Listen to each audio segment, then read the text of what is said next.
Hello my dear friends, मैं राजकुमार और आप देख रहे हैं राज ज्ञान दृष्टि। आज हम कक्षा 12वीं भूगोल अध्याय 8 निर्माण उद्योग की चर्चा अपने इस अगले वीडियो में कर रहे हैं, जिसमें हम पढ़ेंगे भारत में उदारीकरण, निजीकरण तथा वैश्वीकरण एवं नई औद्योगिक नीति के बारे में। भारत में नई औद्योगिक नीति की घोषणा 1991 में की गई और इस नीति के प्रमुख उद्देश्य निम्न हैं।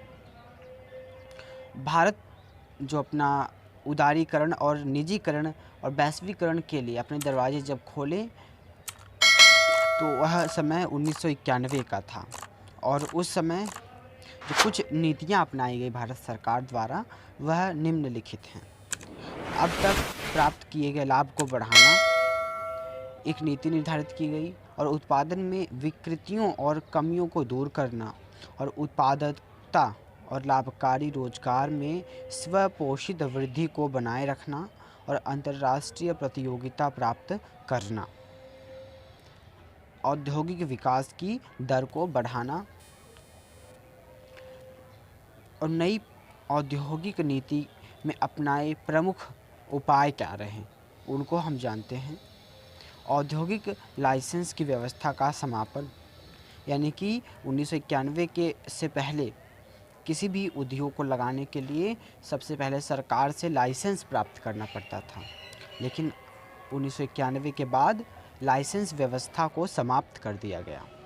विदेशी तकनीक का निःशुल्क प्रवेश किया गया, यानी कि यदि कोई विदेशी तकनीक भारत में आती है तो उस पर कोई टैक्स नहीं लगेगा, उसको टैक्स फ्री कर दिया गया।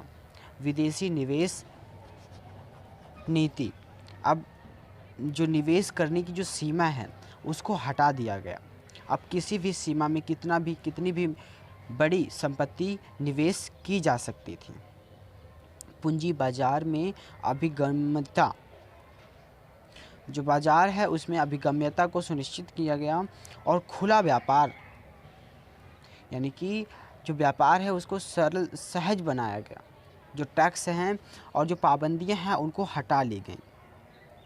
प्रावस्थाबंध निर्माण कार्यक्रम का उन्मूलन किया गया। तो यह कुछ उपाय हैं जो औद्योगिकरण, नगर और उदारीकरण, निजीकरण 1991 के बाद अपनाए गए। नई औद्योगिक नीति का लक्ष्य और उदारीकरण, निजीकरण और वैश्वीकरण। तो जो हमने 1991 में नई औद्योगिक नीति अपनाया उसका हम लक्ष्य क्या रहा? तो नई औद्योगिक नीति में लाइसेंस व्यवस्था वस्तुतः सुरक्षा और सामरिक और पर्यावरणीय सरोकार वाले केवल 6 उद्योगों के लिए छोड़कर बाकी सभी के लिए समाप्त कर दी गई। तो भारत सरकार ने जो लाइसेंस व्यवस्था है 6 उद्योगों, जो कि सुरक्षा, सामरिक, पर्यावरणीय सरोकार, इन सब से जुड़े जो 6 उद्योग थे उनको छोड़ अन्य सभी उद्योगों के लिए जो लाइसेंस व्यवस्था है उसको समाप्त कर दिया गया। तो इस तरह से जो सरकार का उदारीकरण है वह दिखता है कि सरकार कितना खुले दिल से उद्योगों के लिए और उद्योगों को बढ़ावा देने के लिए कितनी अपनी नीतियों को लेकर ढील देने को तैयार है। 1956 से सार्वजनिक क्षेत्र के उद्योगों की संख्या 17 से घटकर 4 रह गई।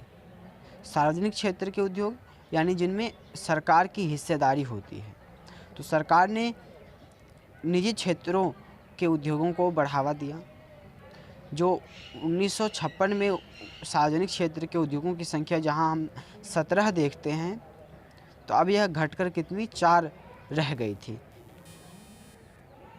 सरकार ने सार्वजनिक क्षेत्र के उपक्रमों के कुछ शेयर वित्तीय संस्थानों व सामान्य जनता के लिए खोल दिए गए। अब सार्वजनिक क्षेत्र के अंदर भी जो कुछ जो उपकरण थे, उपक्रमों के लिए के जो शेयर है, जो कंपनियां अलग अलग शेयर्स खरीदती हैं और जो कुछ वित्तीय संस्थान हैं, और आम जनता जो सार्वजनिक क्षेत्र की कंपनियों का जो शेयर्स खरीदना चाहते थे उनके लिए भी उनके शेयर्स खोल दिए गए। संपत्ति देहली की सीमा समाप्त कर दी गई। संपत्ति देहली यानी कोई कितना निवेश कर सकता है उसकी समय जो सीमा है उसको समाप्त कर दिया गया। अब किसी भी मात्रा और कितनी भी जो निवेश है किया जा सकता था। बिना लाइसेंस क्षेत्र में पूंजी लगाने के लिए पूर्व सहमति की आवश्यकता नहीं रह गई। अब लाइसेंस के बगैर और बिना अनुमति के भी पूंजी लगाई जा सकती थी। आर्थिक विकास का स्तर ऊंचा करने के लिए विदेशी सीधा निवेश व विदेशी निवेशक का उदारीकरण किया गया। जितना भी विदेशी निवेश हो रहा था उसको और बढ़ाने के लिए उन सभी में क्या है, उदारीकरण की जो प्रक्रिया है उसको अपनाया गया। पर्यावरणीय कारणों से बड़े शहरों में या उनके निकट उद्योगों की स्थिति को हतोत्साहित किया गया। अब खनन, दूरसंचार, राजमार्ग निर्माण व्यक्तिगत कंपनियों के लिए खोल दिए गए। अब जो मार्ग निर्माण जो उद्योग है, जो सेक्टर है, और दूरसंचार जो कम्युनिकेशंस की सेक्टर्स है, उन सब में क्या है, निजी कंपनियों को भी काम करने के लिए अब उस उद्योगों को भी खोल दिया गया। वैश्वीकरण व उसके लिए उपाय। अब जो वैश्वीकरण भारत में हुआ और उसके क्या उपाय अपनाए गए उसको हम जानेंगे। वैश्वीकरण का अर्थ देश की अर्थव्यवस्था को संसार की अर्थव्यवस्था के साथ एकीकृत करना है। वैश्वीकरण यानी कि देश की जो अर्थव्यवस्था है उसको विश्व की अर्थव्यवस्था के साथ जोड़ना ही वैश्वीकरण कहलाता है। और इस प्रक्रिया के समान वस्तुएं, पूंजी, सेवाएं, श्रम, संसाधन एक देश से दूसरे देश तक आसानी से पहुंचाया जाता है। तो अर्थव्यवस्था कैसे जुड़ेगी एक देश से दूसरे देश के बीच? जब एक देश से दूसरे देश के बीच सामानों, वस्तुओं का व्यापार और पूंजी, सेवा और श्रम संसाधनों का व्यापार एक देश से दूसरे देश के बीच में होगा, तब जाकर जो वैश्वीकरण है वह पूरा होता है। भारतीय अर्थव्यवस्था में वैश्वीकरण के लिए निम्न उपाय किए गए। अब हमने भारत में किस तरह से जो वैश्वीकरण को बढ़ावा देने और उसको अपनाने के लिए किन उपायों और तरीक़ों को अपनाया उसको हम जानेंगे। प्रत्यक्ष विदेशी निवेश के लिए अर्थव्यवस्था को खोलना। हमने अपनी अर्थव्यवस्था को सीधा जो विदेशी निवेश हो रहा था उसके लिए हमने अपनी अर्थव्यवस्था को खोल दिया। बहुराष्ट्रीय कंपनियों के प्रवेश पर लगे प्रतिबंधों को हटा दिया गया। अब कोई भी बहुराष्ट्रीय यानी मल्टीनेशनल कंपनीज आकर भारत में निवेश कर सकती थी। भारतीय कंपनियों को विदेशी कंपनियों के सहयोग से उद्योग लगाने की अनुमति देना। अब कोई भारतीय कंपनी जो है किसी विदेशी कंपनी के सहयोग से भारत में अपना रोजगार और उद्योग स्थापित करना चाहती है तो उसको इस बात की भी अब अनुमति दे दी गई। आयात करों में कमी लाना। अब जो भारत आयात कर रहा था चीज़ें, बाहर से जो कच्चा माल हुआ, मशीनरी हुई या टेक्नोलॉजी हुई, उसमें क्या है, करों जो टैक्स लगता है उसमें कमी कर दी गई ताकि बाहर से जो आने वाला सामान है भारत में आसानी से पहुंच सके। निर्यात बढ़ाने के लिए विनिमय दर व्यवस्था को चुनना पड़ा। अब जो भारत से तैयार माल है उसको बाहर भेजने के लिए जो विनिमय दर की व्यवस्था है यानी लेन देन को बढ़ावा दिया गया। भारत के औद्योगिक प्रदेश। अब हम जानते हैं कि भारत में कौन कौन से औद्योगिक प्रदेश हैं। तो उद्योगों के समूहन को पहचानने के लिए प्रमुख सूचांक हैं। अब उद्योगों को हम निर्धारित कैसे करते हैं, हम किन्हें कहेंगे कि कौन से उद्योग हैं या किन्हें हम औद्योगिक प्रदेश कह सकते हैं। अब किसी एक बड़े क्षेत्र में एक उद्योग स्थापित हो गया तो क्या हम उस पूरे प्रदेश को औद्योगिक प्रदेश कह सकते हैं? किस मापदंड और किस आधार पर हम किसी शहर को औद्योगिक प्रदेश या औद्योगिक शहर के नाम से जानते हैं? तो वह उसके जो क्या आधार और क्या मापदंड हैं उसको हम जानते हैं। औद्योगिक इकाइयों की संख्या के आधार पर, यानी कि जो औद्योगिक इकाई है कितनी संख्या में लगाई गई है। औद्योगिक कर्मियों की संख्या, उस उद्योगों में काम करने वाले जो कर्मचारी हैं उनकी संख्या के आधार पर, और उद्योगों में प्रयोग की जाने वाली शक्ति की मात्रा। अब उद्योग में किस मात्रा में शक्ति या ईंधन का प्रयोग किया जा रहा है उसके आधार पर भी हम उद्योगों और औद्योगिक प्रदेश का निर्धारण करते हैं। उद्योगों में प्रयोग की जाने वाली शक्ति और कुल औद्योगिक उत्पादन क्षमता के आधार पर भी, यानी कि किस उद्योग में और उस औद्योगिक प्रदेश में कितनी मात्रा और कितनी क्षमता में जो उत्पादन है वह किया जा रहा है। उत्पादन प्रक्रिया जन्य मूल्य, जो उत्पादन प्रक्रिया है किस प्रकार की है और किस प्रकार की जो उत्पादन प्रक्रिया का पालन किया जा रहा है उसके आधार पर भी हम औद्योगिक प्रदेश का निर्धारण करते हैं। तो लघु औद्योगिक प्रदेश के जो उदाहरण हमें देखने को मिलते हैं वह 13 हैं।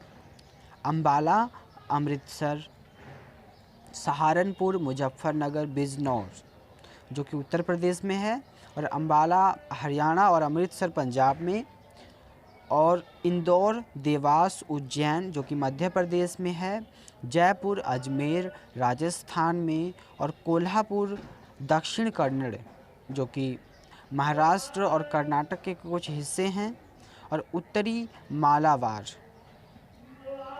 जो कि केरल का क्षेत्र पड़ता है, और मध्य मालाबार और आदिलाबाद और निज़ामाबाद, इलाहाबाद, वाराणसी जो कि उत्तर प्रदेश में है, और भोजपुर, मुंगेर और दुर्ग, रायपुर जो कि छत्तीसगढ़ में है, और बिलासपुर, कोरबा और ब्रह्मपुत्र घाटी पूर्वोत्तर भारत में ब्रह्मपुत्र घाटी का लघु औद्योगिक प्रदेश को हमने निर्धारित किया है। प्रमुख औद्योगिक जिले जो हैं वह 15 हैं। कानपुर, हैदराबाद, आगरा, नागपुर, ग्वालियर, भोपाल, लखनऊ, जलपाईगुड़ी, कटक, गोरखपुर, अलीगढ़, कोटा, पूर्णिया, जबलपुर और बरेली, यह हमारे औद्योगिक ज़िले हैं। मतलब हम इन ज़िलों को एक औद्योगिक ज़िले के रूप में आइडेंटिफाई या चिन्हित कर सकते हैं। भारत के प्रमुख औद्योगिक प्रदेश कौन से हैं? अब हम यहाँ पर पूरे के पूरे प्रदेश की बात करते हैं। तो मुंबई पुणे प्रदेश जो है, और हुगली प्रदेश, बेंगलुरु तमिलनाडु प्रदेश, और गुजरात प्रदेश, छोटा नागपुर प्रदेश, और विशाखापट्टनम गुंटूर प्रदेश, और गुरुग्राम दिल्ली मेरठ प्रदेश, कोल्लम थिरुवनंतपुरम प्रदेश, यह कुछ औद्योगिक प्रदेश के रूप में हमारे सामने हैं। मुंबई पुणे औद्योगिक प्रदेश। अब हम इन सभी औद्योगिक प्रदेशों के बारे में एक एक करके और इनकी विशेषताओं के बारे में हम उल्लेख करेंगे। तो जो मुंबई और पुणे औद्योगिक प्रदेश है, यह इसका विस्तार जो है मुंबई ठाणे से और पुणे तथा नासिक सोलापुर जिलों के आसपास के क्षेत्रों व रायपुर, रायगढ़, अहमदनगर और सतारा, सांगली और जलगांव आदि के क्षेत्रों पर है। मतलब यह इन सभी क्षेत्रों का जो इलाकों का मिलाकर यह मुंबई पुणे जो औद्योगिक प्रदेश है उसका निर्धारण होता है। इसका जो विस्तार है इन सभी क्षेत्रों में है, और इस प्रदेश का विकास मुंबई में सूती वस्त्र उद्योग की स्थापना के साथ हुआ, और 1869 में स्वेज नहर के खुलने से इस क्षेत्र के औद्योगिक विकास को बल मिला। जो स्वेज नहर अरब सागर में खुलती है, उसके खुलने से जो मुंबई बंदरगाह को है और बढ़ावा मिला और उसी वजह से मुंबई पुणे जो है औद्योगिक प्रदेश का भी विकास हुआ। पश्चिम घाट से जल विद्युत केंद्रों ने इस क्षेत्र को सस्ती जल शक्ति की पूर्ति की। और जो पश्चिम के घाट हैं उन्होंने जल विद्युत केंद्रों से क्या है, जल को मुहैया करवाया। और अब यहाँ सूती वस्त्र के साथ साथ रसायन उद्योग, पेट्रोलियम उत्पादन, यांत्रिक वस्तुएं और पेट्रो रसायन, चमड़ा, प्लास्टिक वस्तुएं, दवाएं, परिवहन उपकरण, जलयान निर्माण, सॉफ्टवेयर और खाद्य उद्योग भी पाए जाते हैं। यानी सूती वस्त्र के साथ साथ इन सभी उद्योगों को की हमें भी फैक्ट्रियां और उद्योग देखने को मिलते हैं इस औद्योगिक प्रदेश में। अनुकूल जलवायु और सस्ते श्रमिक पूंजी, परिवहन जाल, बम्बई और पत्तन नाभिकीय ऊर्जा केंद्रों ने इनके विकास में भी सहायता की है। और बम्बई, कोलाबा और कल्याण, थाने, ट्राम्बे, पुणे, पिंपरी, नासिक और मनमाड, सोलापुर, कोल्हापुर, सितारा और अहमदनगर और सांगली प्रमुख औद्योगिक केंद्र के रूप में हैं। अब हम अपने अगले औद्योगिक प्रदेश की चर्चा करेंगे जो है हुगली औद्योगिक प्रदेश। हुगली नदी के किनारे पर बसा हुआ यह प्रदेश जो कि उत्तर में बांसबेरिया से लेकर दक्षिण में बिंडलानगर तक लगभग 100 किलोमीटर में फैला हुआ है। तो हुगली जो कि पश्चिम बंगाल हुगली नदी के किनारे पर बसा हुआ यह प्रदेश जो कि बांसबेरिया से लेकर दक्षिण बिंडलानगर तक इसका विस्तार 100 किलोमीटर में है। और कोलकाता हावड़ा इस औद्योगिक प्रदेश का केंद्र है। इसके विकास में ऐतिहासिक, भौगोलिक, आर्थिक और राजनैतिक कारकों का प्रमुख योगदान रहा है। कोलकाता पत्तन परिवहन जाल, असम और पश्चिम बंगाल के चाय बागानों का विकास, दामोदर घाटी के कोयला क्षेत्र, छोटा नागपुर के लौह अयस्क क्षेत्र, बिहार और उड़ीसा की सस्ती लेबर और सस्ती पूंजी ने इस क्षेत्र के औद्योगिक विकास महत्वपूर्ण योगदान दिया है। यानी कि जो असम और बिहार और उत्तर प्रदेश, उड़ीसा से सस्ती लेबर है और दामोदर घाटी और कोयला का जो छोटा नागपुर का कोयला क्षेत्र है और लौह अयस्क क्षेत्र है और जो परिवहन जाल है, इन सब ने मिलकर इस औद्योगिक प्रदेश को क्या है बढ़ावा दिया है और इसको फलने फूलने में मदद की है।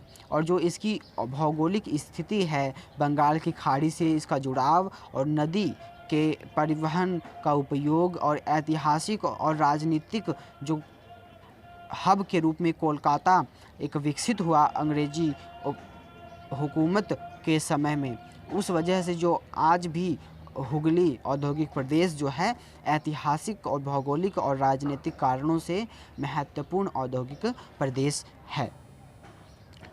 कोननगर में हिंदुस्तान और मोटर और चित्तरंजन में डीजल इंजन का कारखाना इस प्रदेश के औद्योगिक स्तंभ हैं।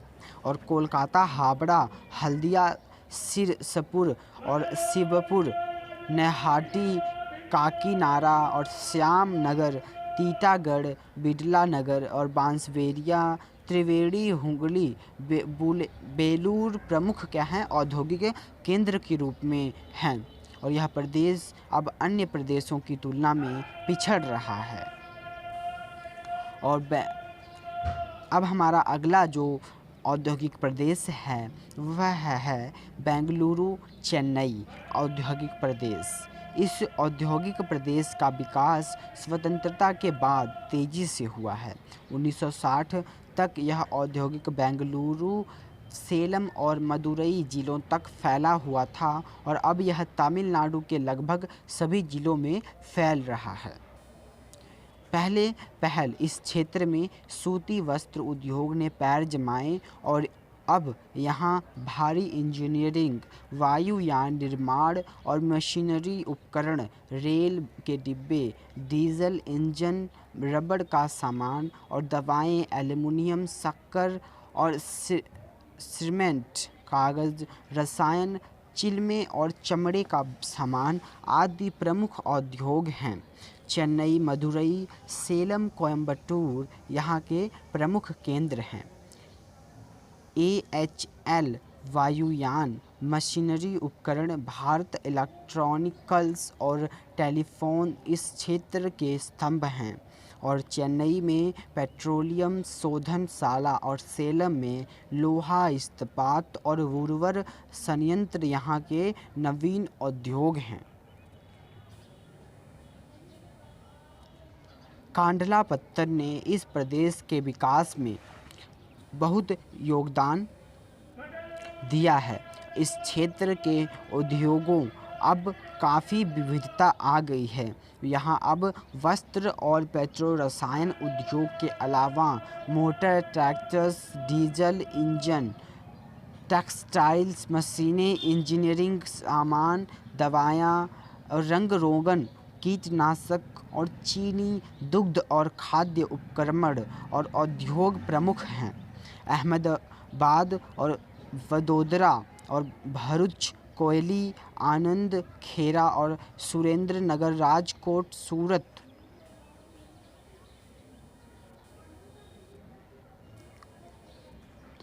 वलसाड और जामनगर प्रमुख केंद्र के रूप में सामने आते हैं। अब हम अपने अगले औद्योगिक प्रदेश के बारे में चर्चा करेंगे, जो है छोटा नागपुर प्रदेश। यह प्रदेश झारखंड, ओडिशा, पश्चिम बंगाल राज्यों पर फैला हुआ है और यह प्रदेश भारी धातु उद्योग के लिए जाना जाता है। इस प्रदेश का विकास दामोदर घाटी में कोयला और लौह अयस्क व अन्य खनिजों के कारण हुआ है। भारत के 6 बड़े एकीकृत इस्पात कारखाने यहाँ स्थापित हैं। चारों ओर घने बसे क्षेत्र से सस्ते श्रम की पूर्ति हो जाती है और हुगली प्रदेश उद्योगों का बड़ा बाजार उपलब्ध कराता है। भारी इंजीनियरिंग और मशीनें, औजार, उर्वरक, सीमेंट्स, कागज, रेल इंजन और भारी विद्युत उद्योग प्रमुख उद्योग हैं। और सांची, धनबाद, चौबासा, सिंदरी और हजारीबाग, जमशेदपुर, बोकारो, राउरकेला, दुर्गापुर, आसनसोल और डालमिया नगर औद्योगिक प्रमुख केंद्र हैं। विशाखापट्टनम, गुंटूर प्रदेश हमारा अगला यह औद्योगिक प्रदेश विशाखापट्टनम जिले से लेकर दक्षिण में कुरनूल और प्रकाशन तक फैला हुआ है। इस प्रदेश के विकास में विशाखापट्टनम और मछलीपट्टनम पत्तन और गोदावरी बेसिन के कोयला क्षेत्रों के कारण हुआ है।